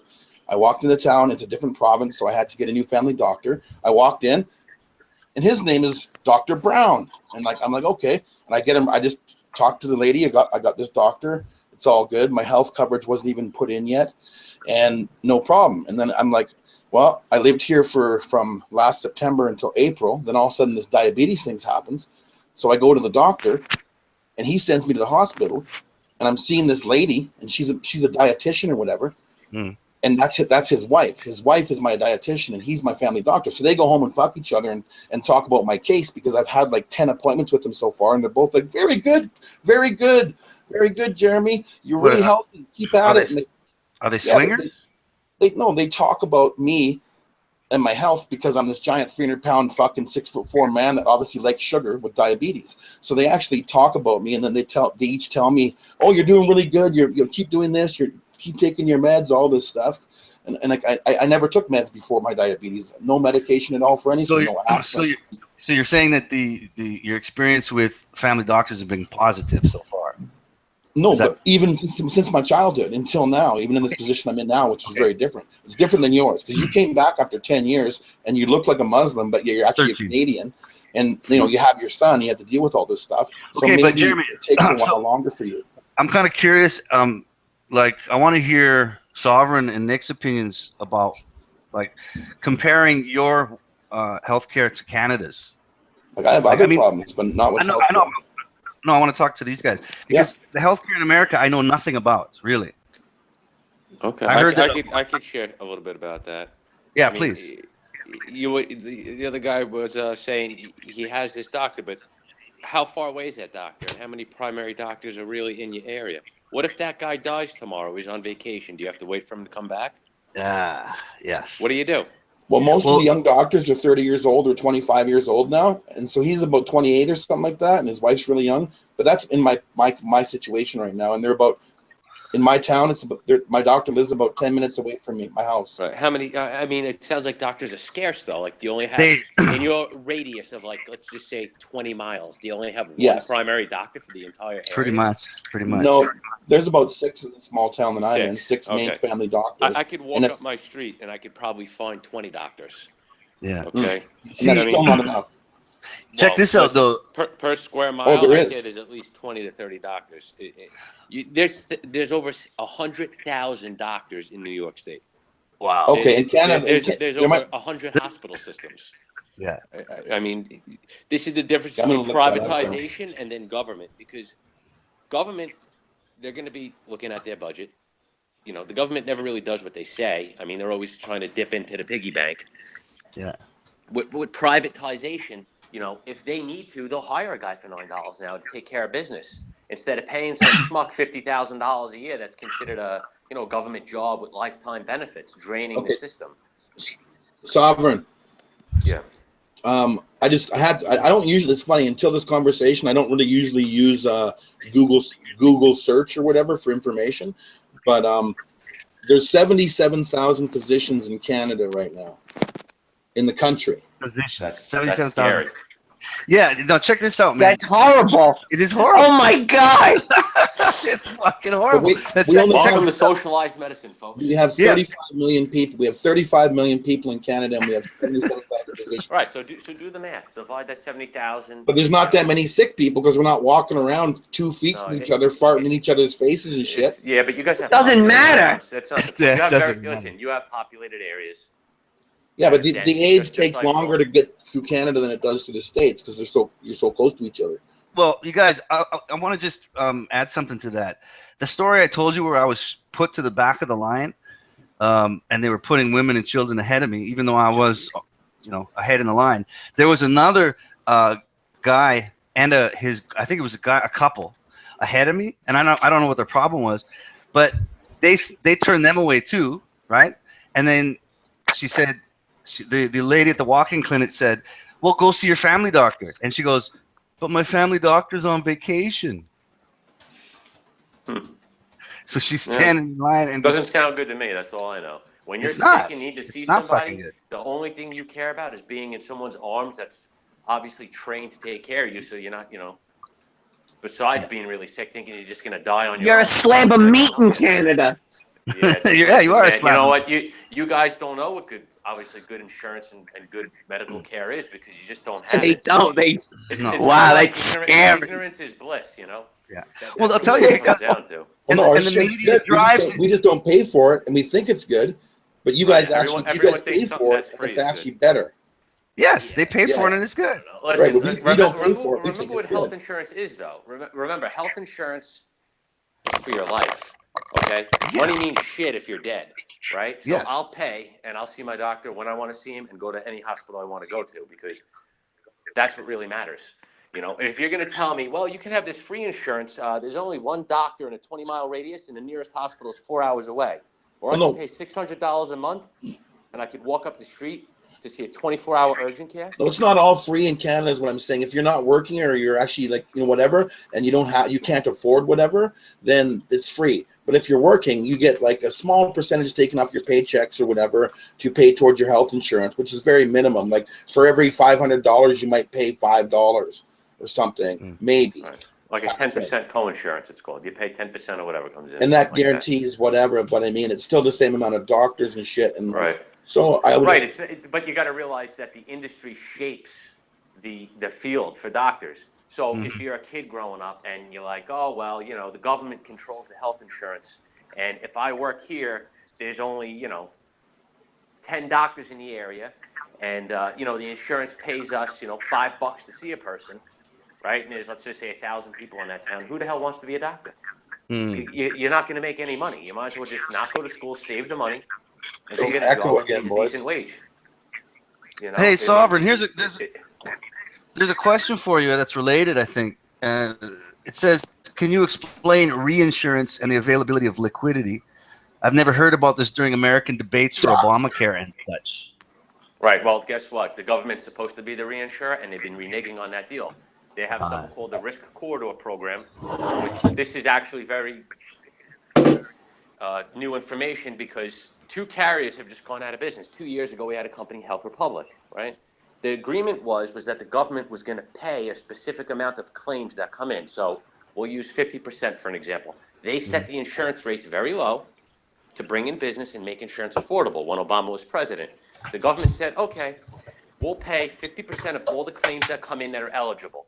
So if you lay out $20 million in 1 year through those claims that are eligible, we'll give you $10 million back. So you guys can obviously be liquid. It's a form of reinsurance, and you can stabilize and stay in the market until you guys become profitable. Right. And basically Congress, we had half Republican, half Democrat, with a Democrat president. The only thing they managed to fuck up was the reinsurance part with the carrier. So now these carriers are not getting the money that they were priced in the market to get from the government. So they're not getting the money. So they're really just like a Care Connect is one of them. It's a North Shore LIJ healthcare system.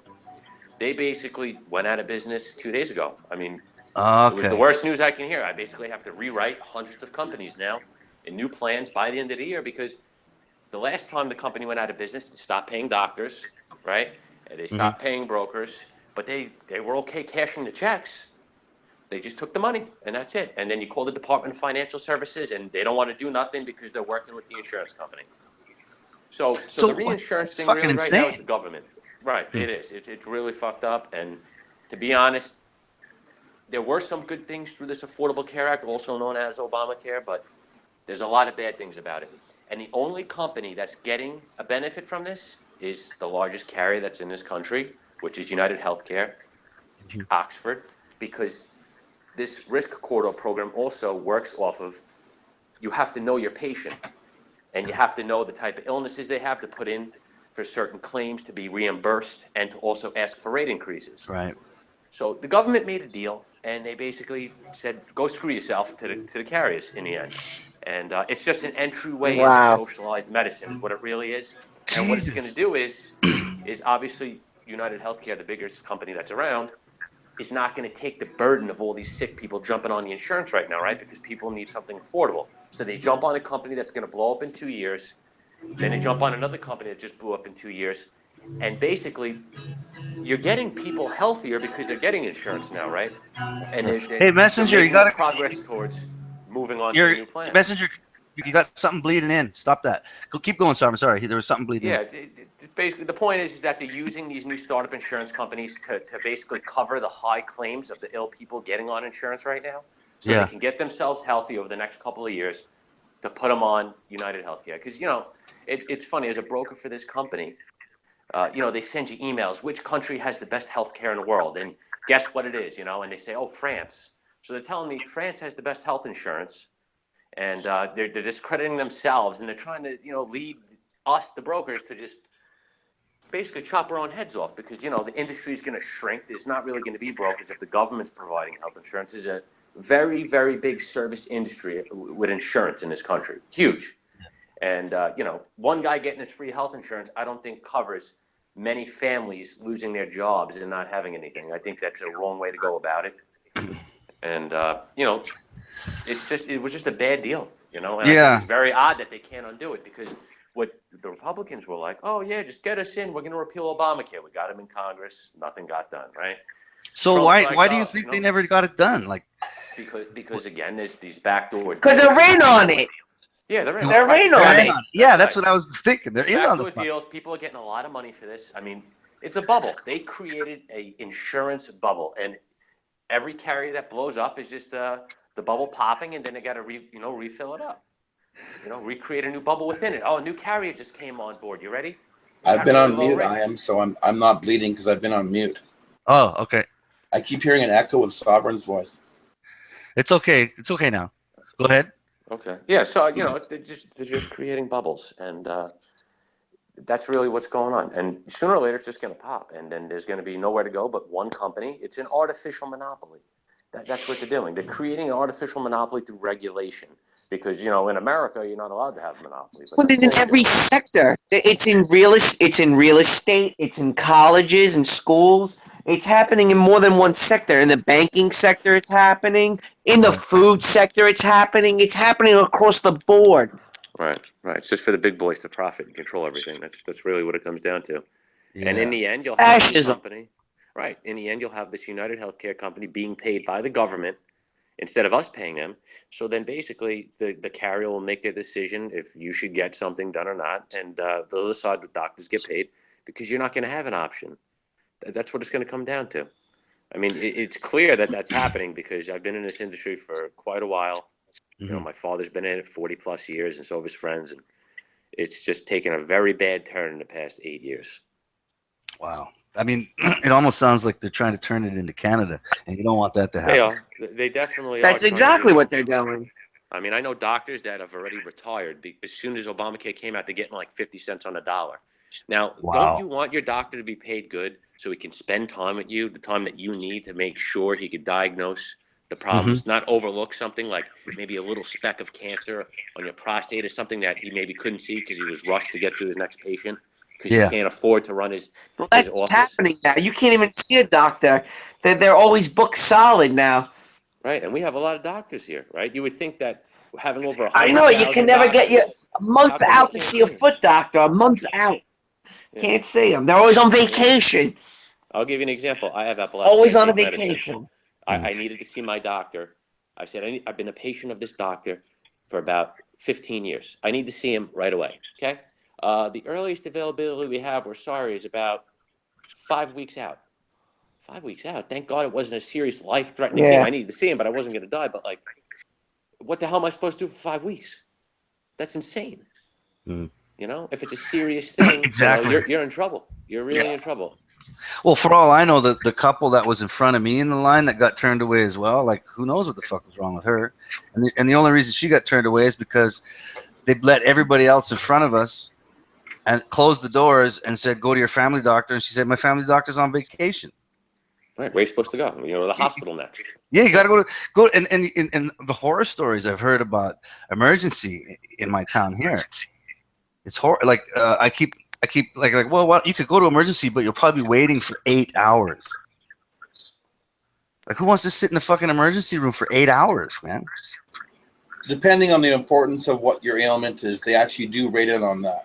Yeah. So, but in your personal life, it feels important. If you're fucking having a heart attack, they take you, put you from the doctor's office, put you into the hospital, and then you're on a fucking battleship or a fucking helicopter or something going to the hospital. Like, hey, hold on. Can you unmute Sovereign for me, please? I never muted him. I'm not muted, am I? I think I muted myself. Yeah. You were. Oh, you muted yourself. Yeah. I don't know how the fuck this muting keeps happening. Anyway, yeah, the concept of what's going on in the States with the push towards what you call socialized medicine. I mean, again, Canada is socialized medicine. Again, I've been gone a long time. My experience so far hasn't been very good. But what Nick was saying is that the root of that problem is expanding into other sectors of society, correct? Oh, 100%. I mean, look at our prison system's privatized.